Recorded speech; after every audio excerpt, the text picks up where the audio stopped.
Hello my students, आप लोग कैसे हैं। उम्मीद करता हूं कि आप लोग बहुत ही बढ़िया होंगे। ठीक है, आप लोगों की तैयारी बहुत ही बेहतरीन ढंग से आप लोगों का चल रहा होगा। ओके, आप लोग जो भी 2025 में एग्जाम देना चाहते हैं तो आप लोग जल्दी से जल्दी आप लोग एग्जाम प्री चैनल से आप लोग जुड़ जाए। ठीक है, चैनल को सब्सक्राइब कर लीजिए।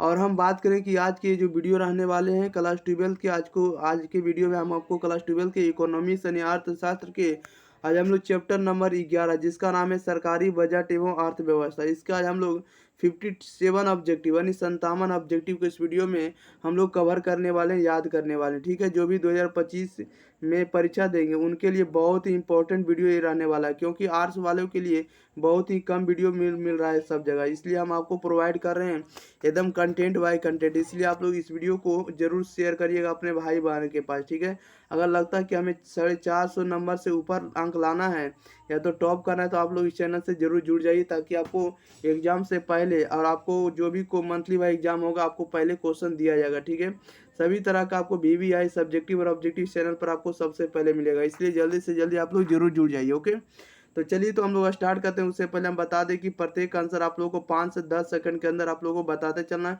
इसका PDF जो आपको एग्जाम प्री टेलीग्राम चैनल पर आपको अपलोड हो जाता है, वहां से आप लोग जाकर डाउनलोड कर सकते हैं फ्री में। ठीक है, एग्जाम प्री टेलीग्राम चैनल पर जाकर सर्च करेंगे तो आपको वहां से बहुत सारा PDF आपको मिलने वाला। ओके, तो देखिएगा फर्स्ट क्वेश्चन बढ़ते हैं। फर्स्ट में कह रहा है कि सरकार आय के वितरण को बदलने के लिए क्या करती है, बताइएगा। सरकार आय के वितरण को बदलने के लिए क्या करती है, तो राइट आंसर ऑप्शन नंबर इसका डी हो जाएगा। इनमें से सभी कथन को पालन करती है, यानी धनी से अधिक कर लेते हैं, गरीबों पर अधिक खर्च करते हैं और सार्वजनिक वस्तुओं का क्या करते हैं तो प्रावधान करते हैं। ओके, तो राइट आंसर इसका डी हो जाएगा, इनमें से सभी हो जाएगा।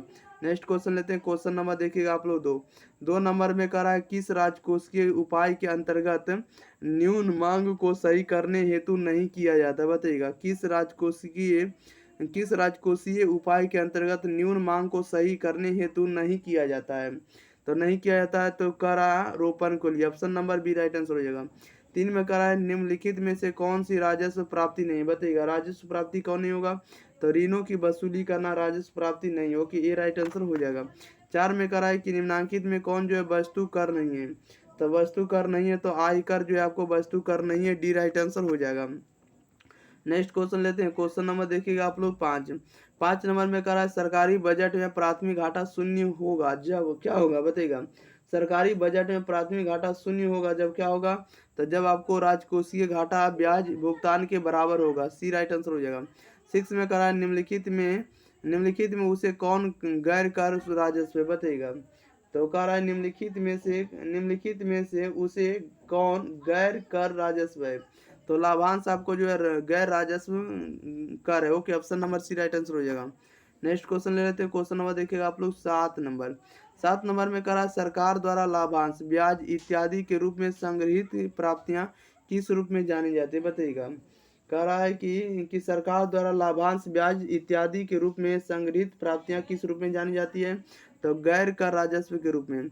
8 में कह रहा है जब सरकार राजस्व से अधिक व्यय कर देती है तो क्या कहलाता है, तो राइट आंसर आपका बी हो जाएगा, घाटे का बजट कहते हैं। नेक्स्ट क्वेश्चन लेते हैं। क्वेश्चन नंबर देखिएगा 9 नंबर में कह रहा है कि विकासशील देशों में प्राय निम्नलिखित में किस प्रकार के बजट को प्राथमिकता दी जाती है, तो यह दी जाती है आपको घाटे का बजट के रूप में, सी राइट आंसर हो जाएगा। क्वेश्चन नंबर देखिएगा 10 में कह रहा है निम्नलिखित में कौन जो है पूंजीगत बजट से संबंधित है, तब पूंजीगत बजट से संबंधित है कौन है, तब पूंजीगत प्राप्तियां प्लस में पूंजीगत व्यय, डी राइट आंसर हो जाएगा। नेक्स्ट क्वेश्चन लेते हैं। क्वेश्चन नंबर देखिएगा आप लोग 11 नंबर में कह रहा है कि आयकर प्रत्यक्ष कर कहलाता है क्योंकि यह प्रत्यक्ष रूप से डैश से संग्रहित किया जाता है, तो देखिएगा आयकर हम लोग जानते हैं कि प्रत्यक्ष कर कहलाता है क्योंकि यह प्रत्यक्ष रूप से क्या किया जाता है, तो प्रत्यक्ष कर से हम लोग आय अर्जक से हम लोग क्या करते हैं तो संग्रहित करते हैं। ओके, बी राइट आंसर हो जाएगा। क्वेश्चन नंबर देखिएगा 12 में कह रहा है कि बजट रेखा दर्शाती है, तो बजट रेखा दर्शाती है आपको मूल्य अनुपात दर्शाती है, ये राइट आंसर हो जाएगा। नेक्स्ट क्वेश्चन देखते हैं। क्वेश्चन नंबर देखिएगा 13 नंबर में कह रहा है कि निम्न में कौन जो अप्रत्यक्ष कर नहीं है, तो अप्रत्यक्ष कर नहीं है संपत्ति कर नहीं है, बी राइट आंसर हो जाएगा। 14 में कह रहा है बीमा क्षेत्र में 2021 से 22 के बजट में प्रत्यक्ष विदेशी निवेश की हिस्सेदारी की सीमा 49% से बढ़ाकर कितनी प्रस्तावित है, बताइएगा। तो राइट आंसर आपका सी हो जाएगा 74%। ओके, नेक्स्ट क्वेश्चन लेते हैं। क्वेश्चन नंबर देखिएगा आप लोग 15 नंबर। 15 नंबर आप लोगों के बीच है। 15 नंबर देखिएगा कितना आसान प्रश्न पूछा गया है। 15 नंबर देखिएगा, पहला नंबर 15 में कह रहा है कि नेशनल डेवलपमेंट काउंसिल भारत में कब स्थापित हुई। बताइएगा राइट आंसर क्या हो जाएगा इसका। तो आप लोग इसका आंसर बता दिए। तो इस 15 नंबर का आंसर आप लोगों को बताना है। कह रहा है नेशनल डेवलपमेंट काउंसिल भारत में कब स्थापित हुई। तो यह हुई 1952 में, सी राइट आंसर हो जाएगा। 16 में कह रहा है कि स्थानापन्न वस्तुओं के लिए मांग की लोच क्या होती है। तब मांग की लोच धनात्मक होती है, बी राइट आंसर हो जाएगा। 17 में कह रहा है कि राष्ट्रीय विकास परिषद यानी एनडीसी किससे प्रशासनिक समर्थन हासिल करती है। तो यह हासिल करती है आपको नीति आयोग से, बी राइट आंसर हो जाएगा। नेक्स्ट क्वेश्चन ले लेते हैं। क्वेश्चन नंबर देखिएगा आप लोग 18। 18 नंबर में कह रहा है निम्नलिखित में से कौन पूंजीगत खाता की मदे नहीं है, या निम्नलिखित में कौन जो पूंजीगत खाता की मदे हैं। तो राइट आंसर आपका ए हो जाएगा, प्रत्यक्ष विदेशी निवेश। 19 में कह रहा है मंदी में कौन सा बजट जो होता है वांछनीय है। तो ऑप्शन नंबर बी हो जाएगा करेक्ट आंसर, घाटे का बजट। 20 में करा है निम्न में कौन जो है प्रत्यक्ष कर कहलाता है। तो प्रत्यक्ष कर कौन कहलाता है। तो प्रत्यक्ष कर जो हम लोग कहेंगे आय कर को कहेंगे, और निगम कर जो होता है प्रत्यक्ष कर होता है। राइट आंसर आपका डी हो जाएगा, ए और बी दोनों को। नेक्स्ट क्वेश्चन ले लेते हैं। क्वेश्चन नंबर देखिएगा 21। 21 में देखिएगा क्या कह रहा है आप लोगों के बीच। 21 नंबर में कह रहा है निम्नलिखित में से कौन जो राजकोषीय नीति में किसे शामिल किया जाता है। बताइएगा। कह रहा है निम्नलिखित में से राजकोषीय नीति में किसे शामिल किया जाता है। तो यह शामिल किया था आपको सार्वजनिक ऋण को, आपको करारोपण को, और सार्वजनिक व्यय को, सभी को शामिल किया था। राइट आंसर आपका डी हो जाएगा, इनमें से सभी को।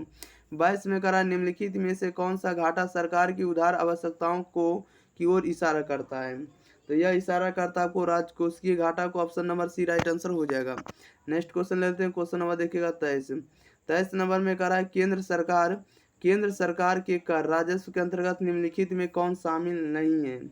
बताइएगा कौन शामिल नहीं है। तो राज्य उत्पादन शुल्क शामिल नहीं है। 24 में कह रहा है निम्नलिखित में कौन सा कर जो है प्रत्यक्ष कर है। तो प्रत्यक्ष कर जो होता है आपको उपहार जो है प्रत्यक्ष कर है। ओके, क्वेश्चन नंबर हम लोग नेक्स्ट ले लेते हैं। क्वेश्चन नंबर देखिएगा 25। 25 नंबर में देखिए क्या कर रहा है। 25 में कह रहा है कि निम्न में से कौन सरकार द्वारा उधार देने के कारणों की ओर ध्यान आकर्षित करता है। 25 नंबर का right answer option number A हो जाएगा, राजकोषीय घाटा। ओके, 26 में कह रहा है निम्न में से कौन जो है प्राथमिक घाटे की सही माप है। तो 26 नंबर का ऑप्शन नंबर सी हो जाएगा, राजकोषीय घाटा माइनस में ब्याज का भुगतान। ओके, सी राइट आंसर हो जाएगा। नेक्स्ट क्वेश्चन ले लेते हैं। क्वेश्चन नंबर देखिएगा आप लोग 27। 27 नंबर में कह रहा है निम्नलिखित में से कौन सा कर जो है राजस्व है। तो राजस्व जो कर होता है आपको निर्यात शुल्क होता है। 28 में कह रहा है राजस्व प्राप्तियों में से निम्नलिखित में से क्या शामिल होता है। तो क्या शामिल होता है। ये शामिल होता है आपको केवल कर होता है, केवल ब्याज होता है, केवल लाभांश व लाभ होता है, सभी होता है शामिल। राइट आंसर आपका डी हो जाएगा, उपरोक्त में से सभी।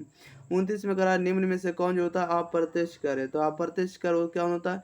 तो उत्पाद शुल्क होता है, सीमा शुल्क होता है, बिक्री कर होता है। ओके, सभी होता है। राइट आंसर ऑप्शन नंबर इसका क्या हो जाएगा। तो डी हो जाएगा। डी आप लोग लगाइएगा। राइट आंसर क्या लगाएंगे, डी लगाएंगे। इनमें से सभी है या इनमें से सभी कह सकते हैं।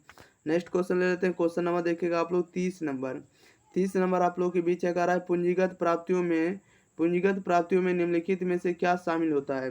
तो पूंजीगत प्राप्तियों में क्या शामिल होता है। तो शामिल होता है केवल ऋण होता है, केवल विदेशी सहायता होता है, केवल ऋणों की वसूली होता है, सभी होता है शामिल। राइट आंसर आपका डी हो जाएगा, उपरोक्त सभी। 31 में कह रहा है निम्न में से कौन सा व्यय एक पुल के निर्माण के दौरान उत्पन्न होता है। तब पुल के निर्माण में कौन सा जो व्यय होता है खर्च, तब पूंजीगत व्यय होता है, बी राइट आंसर हो जाएगा। 32 नंबर में कह रहा है कि निम्नलिखित में से कौन सा सरकार का पूंजीगत व्यय है। तो सरकार का पूंजीगत व्यय कौन सा है। तो देखिएगा इसका ऑप्शन आपको सामने यहाँ पर है। ठीक है, देखिएगा इसका। तो इसका आंसर आप लोग भी बताने का प्रयास करिएगा। फिर से हम एक बार क्वेश्चन पढ़ लेते हैं। एक बार देखिए फिर से क्वेश्चन पढ़ते हैं। ठीक है, देखिएगा थोड़ा छोटा कर लेते हैं ताकि आपको स्पष्ट हो जाए। क्वेश्चन नंबर देखिएगा 32 में कह रहा है निम्नलिखित में से कौन सा सरकार का पूंजीगत व्यय। तो सरकार का पूंजीगत व्यय जो होता है आपको आर्थिक सहायता होता है। ओके, डी राइट आंसर हो जाएगा। 33 में कह रहा है कि निम्न में से किसमें निजी एवं सार्वजनिक क्षेत्र का सह अस्तित्व होता है। तो निजी और सार्वजनिक क्षेत्र का अस्तित्व किसमें होता है? तो मिश्रित अर्थव्यवस्था में होता है। Option number C right answer हो जाएगा। 34 में कह रहा है निम्नलिखित में से कौन सा सरकार का राजस्व व्यय है? तो सरकार का राजस्व व्यय क्या होता है? तो ब्याज का भुगतान होता है, ये राइट आंसर हो जाएगा। नेक्स्ट क्वेश्चन देखते हैं, क्वेश्चन नंबर देखिएगा 35। 35 नंबर में कह रहा है कि बजट, बजट क्या है? बजट बताइएगा। तो बजट आप लोगों को पता होगा कि बजट जो होता है सरकार के आय व्यय का ब्यौरा होता है, सरकार की आर्थिक नीति का दस्तावेज है, सरकार के नए कार्यक्रमों का विवरण है इसमें, ठीक है, बजट में। ऑप्शन नंबर इसका डी राइट आंसर हो जाएगा, इनमें से सभी ऑप्शन सही है। क्वेश्चन नंबर 36 में करा असंतुलित बजट में, बताइएगा असंतुलित बजट में क्या होगा? तो असंतुलित बजट में आप लोगों को पता होना चाहिए कि आय की अपेक्षा व्यय अधिक होता है और घाटा ऋण या नोट छापकर पूरा किया जाता है। दोनों बात सत्य है। ऑप्शन नंबर इसका डी राइट आंसर हो जाएगा, केवल बी और सी सही है, ठीक है, असंतुलित बजट में। नेक्स्ट क्वेश्चन लेते हैं, क्वेश्चन नंबर देखिएगा 37। 37 नंबर में कह रहा है सरकार बजट के माध्यम से निम्नलिखित में किन उद्देश्यों को पूरा करने का प्रयास करती है? बताइएगा। सरकार बजट के माध्यम से निम्नलिखित में से किन उद्देश्यों को पूरा करने का प्रयास करती है? तो ये प्रयास करती है आपको कि आर्थिक विकास को प्रोत्साहन और संतुलित क्षेत्रीय विकास होना चाहिए, आय एवं संपत्ति का पुनर्वितरण होना चाहिए। ओके, सभी होना चाहिए, राइट आंसर आपका डी हो जाएगा, उपरोक्त में से सभी। आप लोग लगाइएगा डी ऑप्शन। क्वेश्चन नंबर 38 में कह रहा है कि बजट के संगठक निम्नलिखित में कौन है? बजट के संगठक कौन है? तो बजट के संगठक जो आपको बजट प्राप्तियां और बजट व्यय है, दोनों है, राइट आंसर आपका सी हो जाएगा, ए और बी दोनों। नेक्स्ट क्वेश्चन ले लेते हैं, क्वेश्चन नंबर देखिएगा 39। 39 नंबर में कह रहा है कि बजट प्राप्तियों के संगठन निम्नलिखित में कौन है? बताइएगा। बजट प्राप्तियों के संगठक निम्नलिखित में से कौन है? तो राजस्व प्राप्तियां और पूंजीगत प्राप्तियां दोनों है, right answer option number C हो जाएगा, ए और बी दोनों। 40 में कहा सरकार के कर राजस्व के अंतर्गत निम्नलिखित में कौन शामिल है? बताइएगा। सरकार के राजस्व कर के अंतर्गत निम्नलिखित में कौन शामिल है? तो आय कर शामिल है, निगम कर शामिल है, सीमा शुल्क शामिल है, सभी शामिल है, राइट आंसर आपका डी हो जाएगा, उपरोक्त सभी। 41 में अगर आप प्रत्यक्ष कर के अंतर्गत निम्नलिखित में कौन शामिल है? बताइएगा। प्रत्यक्ष कर के अंतर्गत निम्नलिखित में कौन शामिल है? तो आय कर शामिल है और आपको उपहार कर शामिल है, दोनों शामिल है, राइट आंसर आपका सी हो जाएगा, ए और बी दोनों। नेक्स्ट क्वेश्चन ले लेते हैं, क्वेश्चन नंबर देखिएगा 42। 42 नंबर में कह रहा है कि ऐसे व्यय जो सरकार के लिए किसी परिसंपत्ति का सृजन नहीं करते हैं क्या कहलाते हैं? बताइएगा। कह रहा है सरकार के कर राजस्व के अंतर्गत निम्नलिखित सॉरी क्वेश्चन नंबर 42 में कह रहा है ऐसे व्यय जो सरकार के लिए किसी परिसंपत्ति का सृजन नहीं करते हैं क्या कहलाते हैं? तो उससे हम लोग कहते हैं राजस्व व्यय कहते हैं, ए राइट आंसर हो जाएगा। 43 में कह रहा प्रत्यक्ष कर है, तो प्रत्यक्ष कर क्या होता है? तो प्रत्यक्ष कर जो होता है आपको आयकर होता है और आपको उपहार कर, दोनों जो होता है आपको प्रत्यक्ष कर है। ऑप्शन नंबर इसका बिल्कुल ही सी सही हो जाएगा, ए और बी दोनों। नेक्स्ट क्वेश्चन ले लेते हैं, क्वेश्चन नंबर देखिएगा 44। 44 नंबर में कह रहा है कि पूंजी बजट शामिल करता है, पूंजी बजट शामिल करता है, तो ये शामिल करता है आपको पूंजीगत प्राप्ति एवं पूंजीगत व्यय में। 45 में कह रहा है निम्नलिखित में से कौन जो अप्रत्यक्ष कर है? निम्नलिखित में से कौन जो आपको अप्रत्यक्ष कर है? तो अप्रत्यक्ष कर का उदाहरण है उत्पाद शुल्क है, बिक्री कर है और आपको सीमा शुल्क है, सभी है, राइट आंसर आपका डी हो जाएगा, इनमें से सभी। नेक्स्ट क्वेश्चन लेते हैं, क्वेश्चन नंबर देखिएगा 46। 46 नंबर में क्या कह रहा है? देखिएगा। 46 में कह रहा है कि बजट की अवधि क्या होती है? बताइएगा। बजट की जो अवधि होती है क्या होती है? तो बजट की अवधि आपको देखिएगा वार्षिक होती है, ए राइट आंसर हो जाएगा। 47 में कह रहा है निम्नलिखित में से कौन सा सरकार का पूंजीगत व्यय है? तो सरकार का पूंजीगत व्यय बताना है, तो पूंजीगत व्यय जो होता है आपको मशीनरी खर्च होता है, कौन होता है? मशीनरी खर्च होता है, यानी मशीनरी व्यय। ऑप्शन नंबर इसका सी बिल्कुल सही जवाब हो जाएगा। नेक्स्ट क्वेश्चन ले लेते हैं, क्वेश्चन नंबर देखिएगा आप लोग 48 नंबर। 48 नंबर आप लोग इसका आंसर बताइएगा। कह रहा है कि बजट निम्न में से कौन सा शब्द है? बताइएगा। बजट निम्न में से कौन सा शब्द है? इसका राइट आंसर आप लोग बताइएगा। तो बजट निम्न में से कौन सा शब्द है? तो राइट आंसर ऑप्शन नंबर इसका सी राइट आंसर हो जाएगा। बजट जो आपको फ्रेंच शब्द है, ठीक है, फ्रांस से लिया गया है, option number C right answer हो जाएगा। 49 में कह रहा है निम्न में कौन जो राजकोषीय घाटे से होने वाला खतरा है? तो राजकोषीय घाटे से होने वाला खतरा कौन होगा? तो अस्फीतिकारी दबाव होगा, बी राइट आंसर हो जाएगा। नेक्स्ट क्वेश्चन ले लेते हैं, क्वेश्चन नंबर देखिएगा आप लोग 50 नंबर। 50 नंबर में करा है पूंजी खाते के अंतर्गत निम्नलिखित में किसे शामिल किया जाता है? तो यह शामिल किया जाता है आपको निजी सौदे को और आपको विदेशी प्रत्यक्ष विनियोग को, दोनों को शामिल किया था, बी और सी दोनों को, राइट आंसर डी हो जाएगा, ए बी और सी दोनों। 51 में कह रहा है बजट में हो सकता है, बताइएगा बजट में क्या हो सकता है, तो बजट में आगम घाटा हो सकता है, वित्तीय घाटा हो सकता है, प्रारंभिक घाटा हो सकता है। एक घाटा, सभी घाटा हो सकता है। राइट आंसर आपका डी हो जाएगा, इनमें से सभी। नेक्स्ट क्वेश्चन लेते हैं। क्वेश्चन नंबर देखिएगा 52। 52 नंबर में कह रहा है निम्नलिखित कथनों में कौन सा कथन जो है सही है। निम्नलिखित कथनों में कौन सा कथन जो आपको सही है, तो ऑप्शन नंबर ए हो जाएगा, कुल व्यय और कुल प्राप्तियों का अंतर राजकोषीय घाटा होता है, ये राइट आंसर हो जाएगा। 53 में कह रहा है निम्न में कौन जो आप प्रत्यक्ष करें, तो आप प्रत्यक्ष कर कौन होता है, तो आपको उत्पादन शुल्क होता है, सी राइट आंसर हो जाएगा। नेक्स्ट क्वेश्चन लेते हैं। क्वेश्चन नंबर देखिएगा 54। 54 में कह रहा है कि निम्नलिखित में कौन सा प्रत्यक्ष करों का जोड़ा है, तो प्रत्यक्ष करों का जोड़ा कौन सा होगा बताइएगा। तो प्रत्यक्ष करों का जो जोड़ा होगा आपको आय संपत्ति कर और आयकर दोनों प्रत्यक्ष कर का जोड़ा है। 55 में कह रहा है निम्नलिखित में कौन जो राजस्व प्राप्ति नहीं है, तो राजस्व प्राप्ति कौन नहीं है, तो ऋणों की वसूली करना आपको राजस्व प्राप्ति नहीं है। ओके, नेक्स्ट क्वेश्चन लेते हैं। क्वेश्चन नंबर देखिएगा आपको 56। कह रहा है कि राजकोषीय घाटा इनके समान है, बताइएगा राजकोषीय घाटा इसके समान है, तो ये होता है आपको प्राथमिक घाटा प्लस में ब्याज भुगतान के बराबर होता है। 57 में कह रहा भारत में संसद बजट को समानता स्वीकृति देती है, बताइएगा। कह रहा है कि भारत में संसद बजट को सामान्यता स्वीकृति दे देती है, तो 31 मार्च तक दे देती है, option number D right answer हो जाएगा। चलिए, तो इस वीडियो में जितना भी ऑब्जेक्टिव था सभी ऑब्जेक्टिव हम कंप्लीट कर दिए, ठीक है। तो आप लोग इस वीडियो को ज़्यादा से ज़्यादा आप लोग अपने भाई बहन के पास शेयर करेंगे, और आप लोग इस चैनल को अगर अभी तक सब्सक्राइब नहीं किए तो आप लोग चैनल को भी सब्सक्राइब कर लेंगे, ठीक है। ये दो काम आप लोगों के लिए रहेगा, आप लोगों को वीडियो को शेयर कर देना है, चैनल को सब्सक्राइब कर लेना है, ठीक है। और बात रहा कि इसका पीडीएफ जो आपको टेलीग्राम चैनल पर फ्री में आपको मिल जाएगा, जाकर सर्च करिएगा आप लोग एग्जाम प्री, जाकर आप लोग को सर्च करना पड़ेगा। क्या सर्च करना पड़ेगा, एग्जाम प्री आप लोग सर्च करिएगा पीडीएफ के लिए वहाँ से, तो आपको मिल जाएगा, ठीक है।